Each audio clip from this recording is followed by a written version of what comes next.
thanks for joining me for this video. I'm excited to bring this to you because it comes as the result of a viewer request.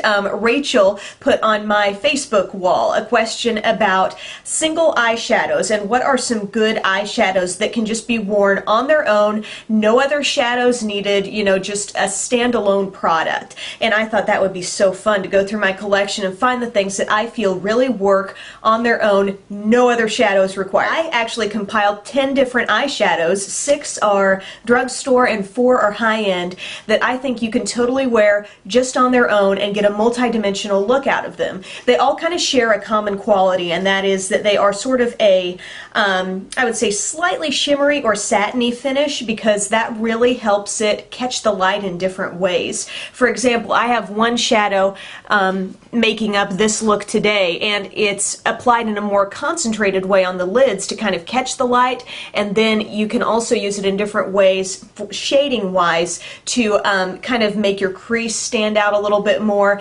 and it's just amazing that one shadow can do that. Another characteristic that these shadows share is that they're all kind of a mid-tone color. In other words, if you think it's too dark to be a highlight and too light to be something that you would line your eyes with, it would probably fit into this category. So if it's got a little bit of shimmer, not too dark, not too light, kind of a medium tone, I want you to look through your collection and see if you have some shades that could do this for you. You don't have to use everything that I recommend. Although these are great shadows, you might have something very similar in your makeup area at home. Also, all of the shadows I mentioned are actual singles. I mean, you could probably go in and find, you know, the third shade over in this CoverGirl palette or whatever is good to use on its own, but just for simplicity's sake, I thought I would recommend shades that were already singles, but keep in mind that you may go through your collection and find within a palette a great shade to use on its own. So all of these shades can be used in the very same method. I will show you that method at the end of this video, but for now, let's start going through what some of the colors are.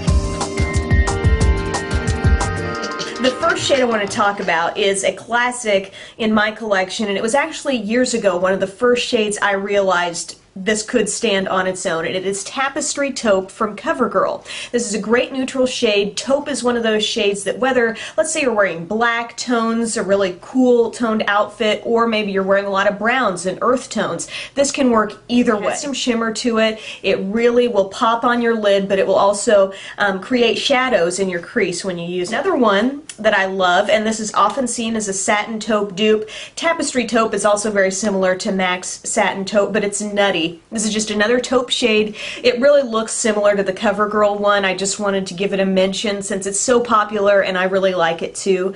But these color icon singles and just shadows that are part of other Wet n Wild kits are very pigmented and very easy to use. Next up, this is a shade from Mally, and this is just a fantastic color. I really think Mally's eyeshadows, while I love like her cream shadow sticks and things like that, her shadows are really great quality and really like well thought out colors.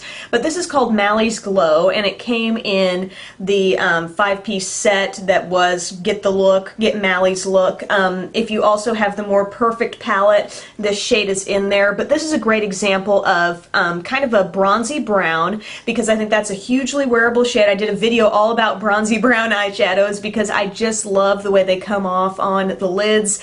This is a great example of a shade that even as I hold it here, it catches the light and it looks, you see the golds come out, and then when you start to see shadows, it looks much more brown. So that's kind of the look we're thinking about. Just as you look at certain shadows, look for that characteristic as you see them. Now to the shade I'm wearing now, and again that tutorial is coming in just a couple minutes, but this shade is from NYX and it's called Volcano, and this is a great brown to wear on its own. As you can see in my look, you know, all over the lids, it's catching the light a little bit more. It's a very warm color. So you put this on, I mean, it just screams fall to me because as you blend it out, it has almost, I mean, a warm look to where you're seeing tones of maybe pink in this. I mean, it's just a really interesting shade as you blend blend them out. And as you blend all of these shades out and kind of blend them to nothingness up towards your brow, you're going to see different tones come out. But this is just gorgeous. If you like a smoky look to your eyes but just want to try to do it with one shadow,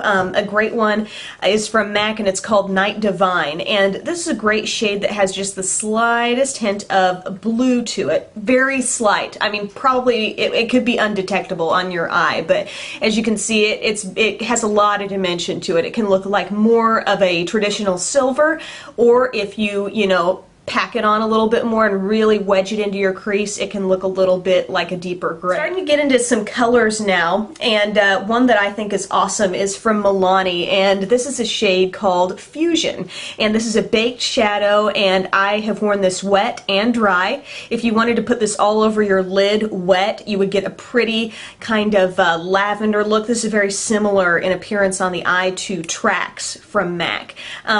But it's just really pretty, as in that nice golden marbling throughout. And then if you want it to look a little lighter, kind of buff it out all the way up to the brow, you know, it will do that for you if you use a larger brush. This shade from MAC, this is called Star Violet, and this, as you blend it out, it has sort of a pink look to it. So if you're a fan of, you know, light pinks and purples on the eyes, as this is more concentrated, you might see more purples in it, but as it fades out, you might notice more pinks. So it's very beautiful. I love that shade. Now, Mally recently came out with a line of single shadows that are called Effortless Airbrush Shadows, and this is such an unusual formulation. I've been wanting to tell you about it. It's actually a little bit spongy. It has give to it, like I can press my finger down in that and I feel it dip just a little bit. And it's described as being sort of a fusion of a cream, a powder, and a liquid. So it's kind of like all forms of eyeshadow kind of rolled into one, and they're all gorgeous shades that do have that multi-dimensional metallic look to it. You can see it almost looks quilted there in the packaging. But this shade is called Sugar Plum, and I think this is a classic example of the look I'm talking about, where it's bright on the lid, and this can actually look really deep if you concentrate it, and it's very buildable. So if you build it up, it can look rather dark. Kind of some new technology going on there. They're a little bit pricey, but I mean, if you wanted to give, you know, a really special gift of a very cool eyeshadow to someone, you know, that might be fun. A couple more fun jewel tone colors that I think will be awesome for the season, and these are a couple of singles from Wet n Wild. This one's called Envy, and this is a gorgeous kind of jungle green, and it's a great mid-tone shade. Again, it's got that little bit of shimmer, a little bit of metallic edge to it. I think it's just beautiful, and you know, this can be used in a lot of ways, but it can definitely be used as a standalone color.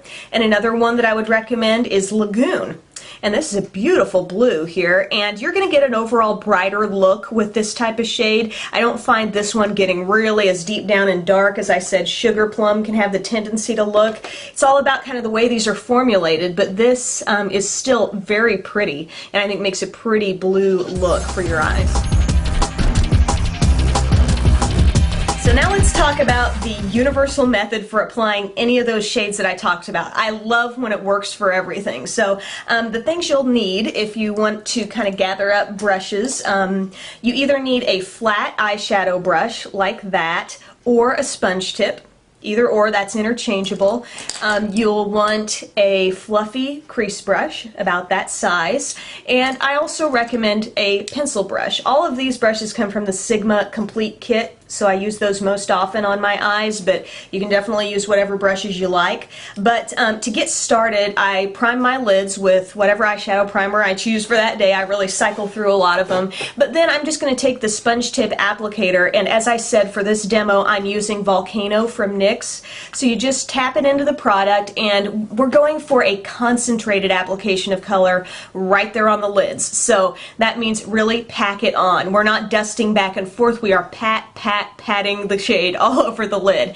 Then you want to pick up a little more shadow with your kind of rounded crease type brush there, and just pick some up and just go windshield wiper motions back and forth through your crease. So here you're applying a little lighter application of color, but just the nature of the way your crease is, because it's set in just a little bit, you're going to see with these multi-dimensional shadows the fact that that will make the shadow appear deeper. It'll almost look like a totally different color in some cases. You know, you've basically gotten everything cleaned off your brush. Go back and just buff out the edge. And what we want to do now is really totally blend it out to where it looks like it's fading to nothingness. Okay, there's no harsh edge here. You're going to blend it out to where it's fading up to 0 there.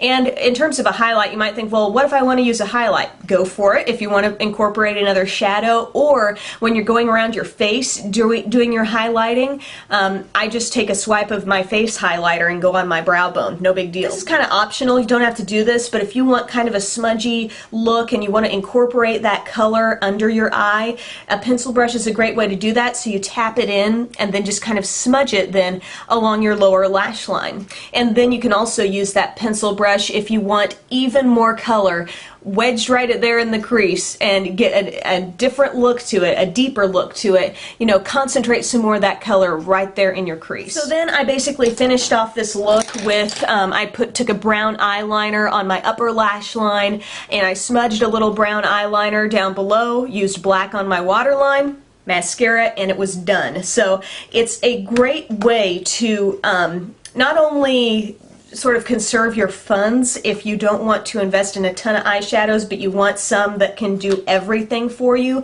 These are some good recommendations for that. And also, it's a time saver as well. I mean, there are some mornings where, you know, as much as all of us love makeup, there are some times when you just need it done quick and you want to know that it looks good. And knowing that one shadow can do everything can simplify the whole situation. So I hope you enjoyed this sort of review, tutorial, favorites type thing here. Let me know if you've noticed any shadows in your collection that really work well as a standalone shade, because I think it's just a great, simple way to use your shadows. So thanks so much for watching, guys. Have a great day.